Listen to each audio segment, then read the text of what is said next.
All right. The advantage multiplier. Week 11, we're talking about three major things. The three constraints of practice. So really the whole time I've been coaching, almost 20 years now, I've been working on how to simplify, like what are the three major levers we can pull, knobs we can turn in practice to really focus our attention and get better at the most important things. Kind of going back to our 80-20 rule discussion, we want to get 80% results from 20% of the work. We want to do the top leverage things we can work on and get better at those so that 80% of the time when we're in a game, we've got it covered. We know how to operate. Our skill set fits what happens most frequently. And then we're going to be creating one of four advantages always. And so we're going to talk about how that kind of plays together, how our practice with some constraints leads to getting better at creating the big four advantages. And then how to multiply advantages is really, instead of creating one and killing it all the time as an individual player, before I give it to a teammate who creates one and kills it, we are trying to create and then multiply advantages together to create the ultimate ideal of group improvisation. And we're going to see some of my favorite NBA teams from history and some film clips of them doing group improvisation. So let's dive into it. We're going to talk about three constraints of practice. Number one is space. If you do nothing else but limit how much space you are giving yourself to use in a game or in one-on-one practice or even in one-on-nobody practice in your driveway, you're going to dramatically increase how good you get at the skill, just putting it in a smaller box. My favorite example is like, if you ever watch like third, fourth, fifth graders play basketball, if we gave them the whole full court to play one-on-one, they could probably eventually score a basket, but it would be incredibly inefficient. They'd be really just dribbling around crazy until they wore their defender out enough that they could get a shot off. They'd be all over the place. And if we put the same two players inside a narrow lane of cones like we've used before in your practice with me, they suddenly have to work on the skill of handling a ball very efficiently and changing speed and changing direction to get past their defender. So that's how constraining your space actually improves your practice. Time is the second one. We're going to break down what that looks like, but basically giving yourself either a shot clock or a decision clock or a measure of how many reps you can get in a certain amount of time. Three major ways to use time to your advantage. And then options. So limiting either how many dribbles you have or how many different skill possibilities you're putting in front of you. What we're going to talk about next week is the decision making coming out of that. But limiting from, all options under the sun to I have to score a layup in the paint, a downhill layup even. Like I'm gonna have to go going toward the basket, finishing at the basket against a live defender. That really limits my options and forces my focus again to improve and thereby leverages how much impact that practice has. So, space. Couple examples. Limited out of bounds lines. Like the simplest version is like just give yourself a smaller court to play on, and suddenly everything has to adapt to that. So playing one-on-one inside the cones, like I mentioned, playing 3-on-3 on a quarter court. So not a half court like we normally do on our big main basket in the hoops lab, but splitting that in half. So like the rim line is out of bounds, or sometimes I'll use the opposite side of the paint is out of bounds. You only have one corner, one quarter of a full basketball court, and you got to figure out how to play within that space. Other ways to limit space is where you have to score. So, I have to score in the paint or I have to score outside of 3-point line. And then we can get into more of an option, but what type of shot do you have to do? We're going to talk about that in a minute. The second constraint is time. So again, shot clock, like one reason I love the FIBA 3x3 game is it plays with a 12-second shot clock. And there's nothing you can do about it. Clock's running out. You got to get faster at decisions, get better at shot selection. Like everything has to speed up and improve very quickly. The second one is one of my favorites is a decision clock. We've worked on this a little bit already with you, is making a decision in 1 second or less. You don't have to finish executing the skill. Like if you were going to drive to the basket, it might take you 2.5 seconds to get all the way to finishing at the rim, but the decision can be made really quickly in 1 second or less. And putting a decision clock on yourself forces you to get better at first making the right decision, because if you make the wrong decision fast, you're going to run into problems really quickly. So it kind of speeds up your feedback loops. Like, I made it fast, but that wasn't the right one. So I made it fast, a different option. And eventually you get both precision and speed stacking up together, and you get better at reading situations and anticipating. Um, and the third one is fluency. So just measuring the number of actions over time. It's my favorite way to look at this. So, if you're shooting on our Dr. Dish machine, if you slow it down enough, you might only shoot 100 shots in 20 minutes. If you speed it up to kind of average, where we put it is 5 seconds per shot, then you're getting 100 shots in 10 minutes. And, you can apply that to anything. Like, if you're practicing in the driveway, instead of I practiced whatever for an hour and a half shooting around the driveway and chasing my ball from the garage to the flower beds and back. You know, can I get 10 right hand dribble pull-ups in a minute? And that might include, chasing down my rebound wherever it went and getting right back to the same shot. Measure of fluency means you can execute that skill not only correctly, but speed of correct action. And then you could say, okay, I need to make right hand pull-ups, make 10 right hand pull-ups in a minute versus shoot 10 right hand pull-ups. So you can constantly level up the bar of expectation for that. And if you're practicing in the driveway all by yourself, it's a great way to challenge yourself constantly without having to have a lot more complexity of skill, without having to have a lot of teammates that you're improvising off of. The third one is options. So some simple ones: dribble limit, right? Giving yourself only 2 dribbles while you're playing one-on-one with a buddy. Giving yourself only 1 dribble. Playing 3-on-3 like we've done with no dribble. Having to use angles and cuts and screens and everything you can without using a dribble. Direction of drive. When we play one-on-one, we set up the defense at an angle, so they're closing out from one side of you, and you shouldn't be driving back toward them and back toward the pass. We always talk about drive away from the pass. So that's a way to constrain your practice. If you think about a lot of these pieces, like, this is really all that I do. Like, I bring you in, I set up some constraints, and I get you to practice way more focused on getting good again at the 80% result that we want to have. It's going to translate to a game. Next one is a specific type of shot. So I already mentioned, like, downhill finishes means you're moving toward the basket. You're not stopping, pivoting. You're not fading away. You're trying to work through, around, over to get to basket downhill when you finish. And then the fourth one I have here is with the team practice, and something we're going to implement this week is getting a specific player to hit a specific type of shot in order for it to count. Like, we might play just like live 3x3. Like, we're just going to go fast, like anything's possible. We're not putting any other constraints on it, but Jimmy over there in the corner must hit a step back 3-point shot in order to win the game. And it might take us the whole 10-minute normal 3x3 game for somebody to succeed in getting that shot in that way with the right player.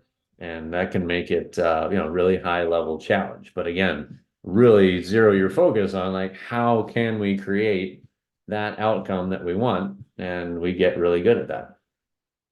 So some examples of putting all these together, like, we designate a player, which if you're all by yourself, that's obvious it's going to be you. If it's a team of 5-on-5, we might say, hey, it's number 24 this time. He needs to score off a screen away within 10 seconds of a shot clock, and he's got to score inside the paint.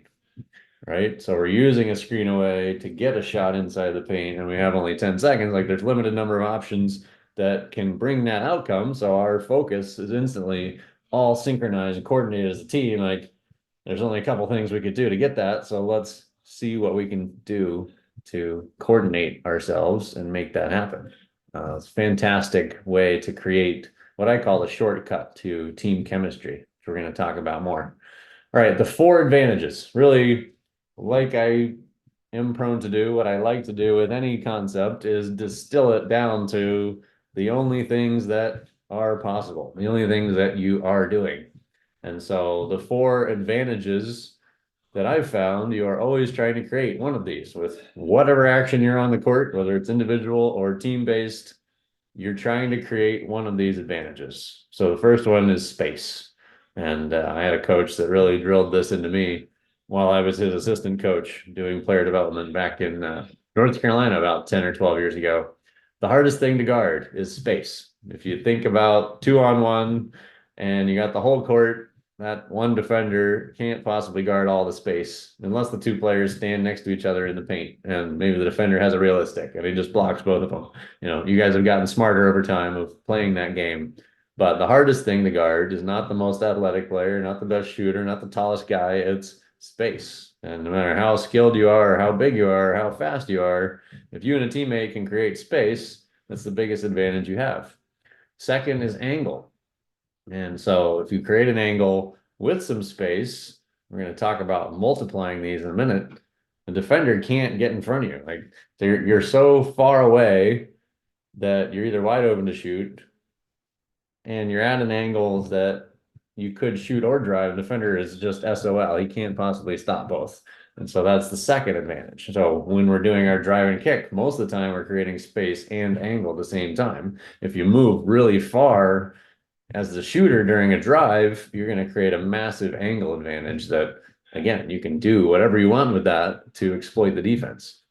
Third is timing, and precision timing is kind of the missing piece in a lot of teams that I see. Like we might have some great space and some great angles. We might even have some really fast players and great playmakers, but our timing's usually off. Like I thought you were going to back cut and I threw it out of bounds behind you.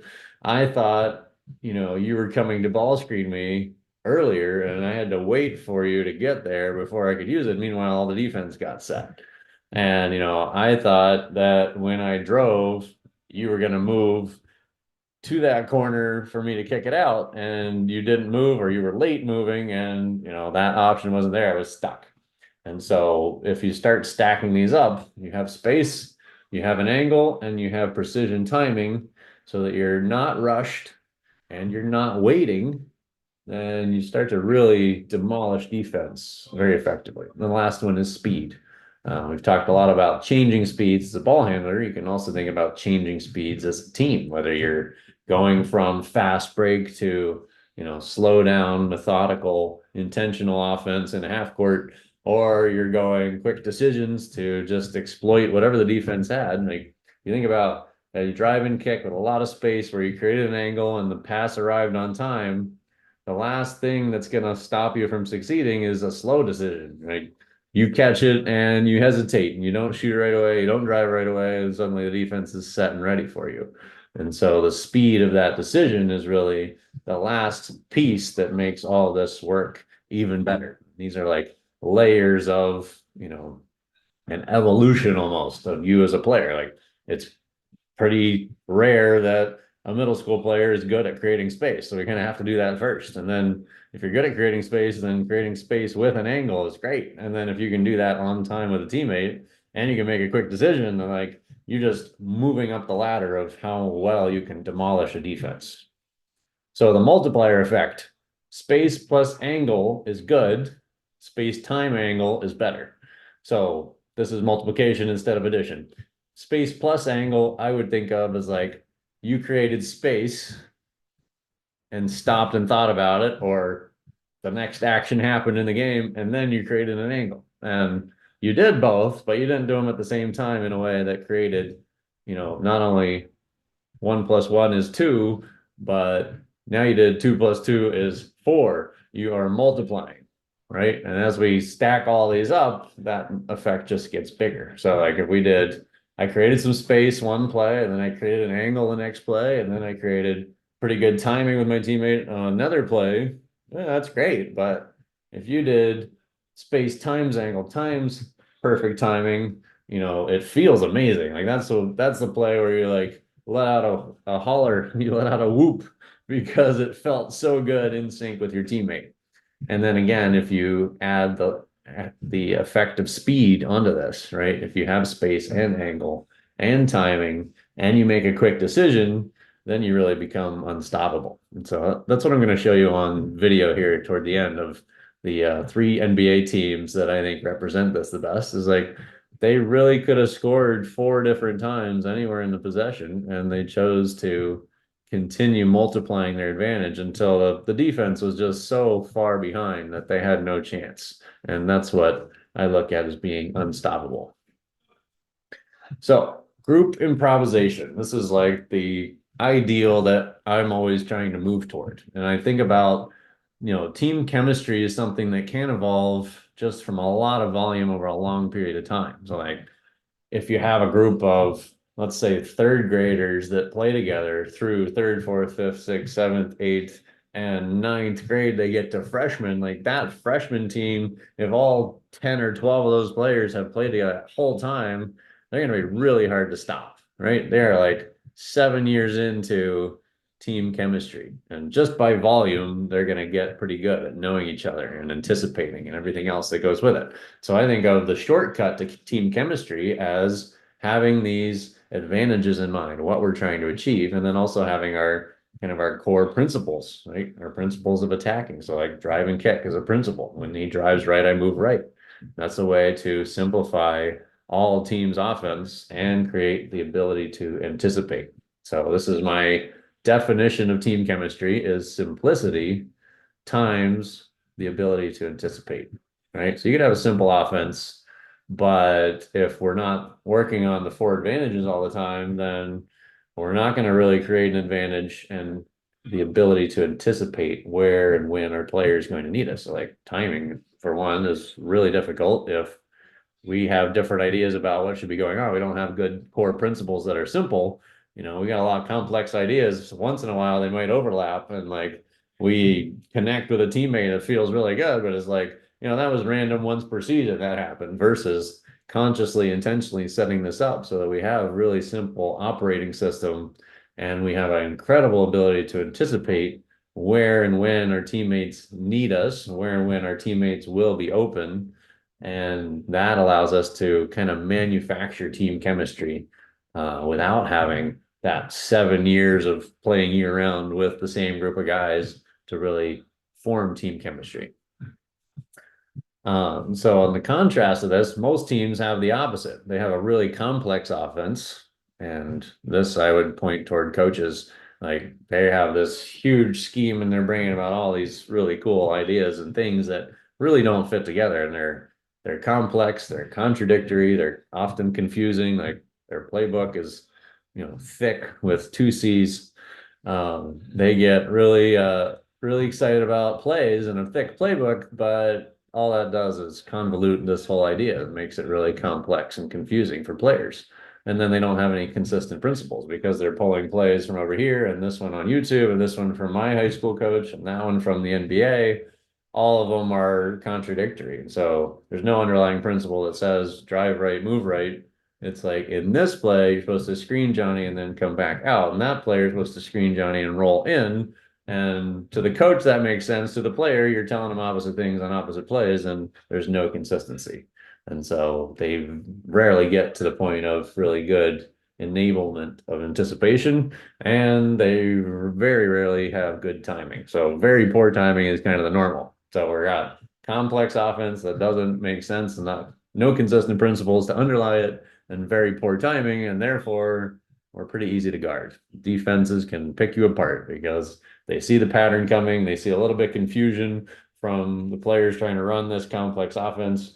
There's no consistent principles, so we're just discombobulated is my favorite word for that. The offense is just a little bit scattered, not in sync, not synchronized, and no team chemistry. And then they have very poor timing. Like that guy screened too early, so the cutter was out and waiting for the pass, and then the pass got stolen because we threw it to a standing still target, right? Or we were supposed to have this action first that came to a dribble handoff or a ball screen, and the ball handler was expecting the screener to arrive or the handoff to arrive 2 seconds earlier. He's like waiting for the ball to get to him before he can use it.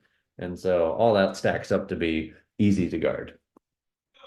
So I want to show you my favorite teams, which are specific years of an NBA team. So the 2013 Spurs, the 2015 Warriors, and now the 2024 Celtics. Although Game 4 I just watched against the Cavaliers was kind of atrocious. So they've got an asterisk next to them now. But they have had some very good efficiency. We talked about with their shot chart last week. And they've also developed a lot of the improvisation and ball movement that really gets me excited about basketball. And it's fun to talk about and demonstrate for you guys to see. So I'm going to actually share these 3 YouTube videos I found of these specific teams. I'll share it on our course platform so you can just click and go watch the whole video yourself. I don't want to spend my time watching all of it because I would get long-winded about it. But I want to show you just a play or 2 from each team and see what I'm talking about. And what I really take away from all this was not the scripted offense, right? They would not, no coach would set this up and tell the team to try and run this because it's crazy.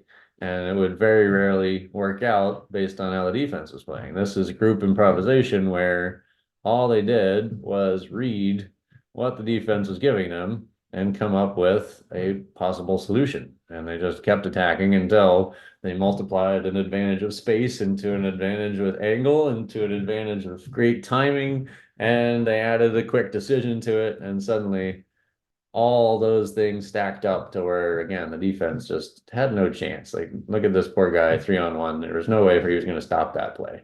There was too many possibilities. And, whether they're inside, outside, drive and kick, drive again, pass the dunker, floater on the baseline, like all this stuff is based on just simple operating principles. And this is where, Greg Popovich has had such a long run of success as an NBA coach. I think this is very deeply ingrained as his approach. We're not just making extra passes to make extra passes. We're drawing defense and then completely demolishing them by making one more play that gives us a greater multiplied advantage. And again, the usual outcome here is that we get such free shots that there's nobody nearby to stop us. We're getting uncontested layups, as we talked about last week with our shot selection scorers formula points per shot value. Let's see the Golden State Warriors, more recent history for you younger peoples. Again, really good drive, kick, hockey assist, extra passes, right? We are swinging it until we're wide open. And we started with attacking the middle. We're not just passing around the outside like your middle school coach would tell you against zone defense. We are penetrating the middle and we're finding holes in the defense all over the place. And the ball does not stick. Right here is probably the longest sticky point where Curry had it, waited for a ball screen. Most of the time, the ball is a hot potato. It's moving. Here it's sticking again. It's moving. It's passing. It's kicking. It's hockey assist. And then it's mid-range jump shot. There was nobody home to stop him. Shot fake, pass, cut, extra pass, kick, shot. Right? They use very little dribbles. Klay Thompson's kind of the famous one of the Warriors for that. But they are making passes and they're catching on cuts as if it was a drive and kicking after a cut, which works just fantastic. You can see some screen away actions, even some of our playmaker and split cut actions we worked on. They are just moving everywhere all the time, and they're not taking really tough shots contested over mid-range defenders. They are creating an advantage, making that defender have to stop them, and then they're finding the wide open 3 or the wide open cutter to a layup. And this is just the most fun basketball, not only to watch, but also to play. You compare this to what your team is more likely doing with set offense and really scripted plays. These guys are freestyling and having a great time, and they're absolutely demolishing whatever the defense gives to them. Let's see one more with the Celtics. This is much more recent history.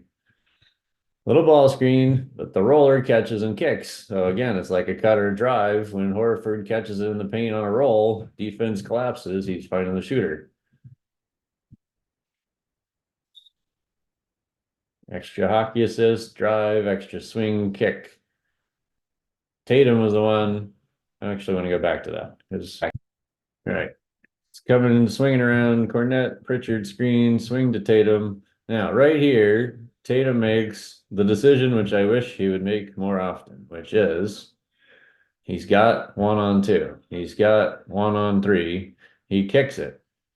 He could have taken his fadeaway jump shot from mid-range over two defenders, which in game 4, he took way too many of, as well as Jaylen Brown. He kicks it, they swing it, Jrue Holiday drives it, he gets it back.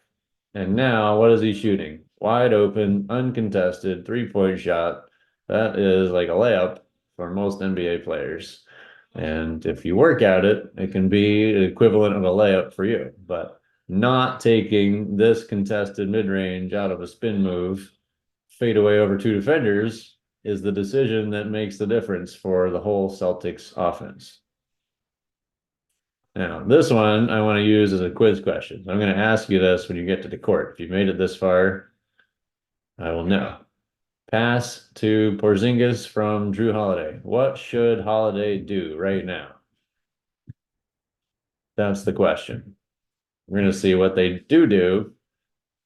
It's my favorite way to say they shouldn't have done. It's a do play. They end up with a kick and a swing, but what he should have done after that first pass is what I want to highlight your attention on. So again, I'm not going to watch all through this. These are my best clips that I could find, short 10-minute videos that have all of the highlights of ball movement for these three specific teams. So I'll post these links, like I said, in the course so you guys can access them and go watch more if you'd like to. So summarizing, the 3 limitations times 4 advantages gives us 12 different combinations. So we think about, we are working on 3 limitations in our practice to focus us on how to create those 4 different advantages. We've got really 12 combinations. This is a high level. Like, you can get way down in the weeds of details of what options you're limiting and what space and what time limitations you're putting on. But if you structure your own practice and you play for teams that are thinking this way, coaches that are thinking this way, we're trying to use limitations in practice to get us better at creating advantages. And one thing I didn't really mention is the focus aspect, specifically on options. I like to think about, which maybe we'll talk about more next week with decision making. But if you think about very limited focus, so like you're scattered across like any skill, or like we got 7 options, then you're only going to get very few reps at each of those 7 options, assuming you're using them equally. Whereas if you limit your options to 1, you're going to get 7 times more reps on that one thing, and therefore you're going to get better at it. Second thing was our team chemistry, trying to create simplicity times anticipation, or the ability to anticipate what your teammate's going to do. When you get those 2 working together, it's a shortcut to team chemistry. You don't need 7 years of playing with the same group of guys. You need simple rules and the ability to anticipate how they're going to make decisions based on those rules that allow you to anticipate. And that leads us again to my ideal standard of group improvisation. What we just saw great examples of in the NBA is freestyle offense based on simple rules that allows us to multiply advantages until we can demolish any team defense and really take whatever shot we want whenever we want, because they're so far behind they can't catch up. So that's it for week 11. I look forward to next week to wrap up with decision making, maybe blow your mind with how good you could get at decision making. So that's it. I'll see you on the court soon.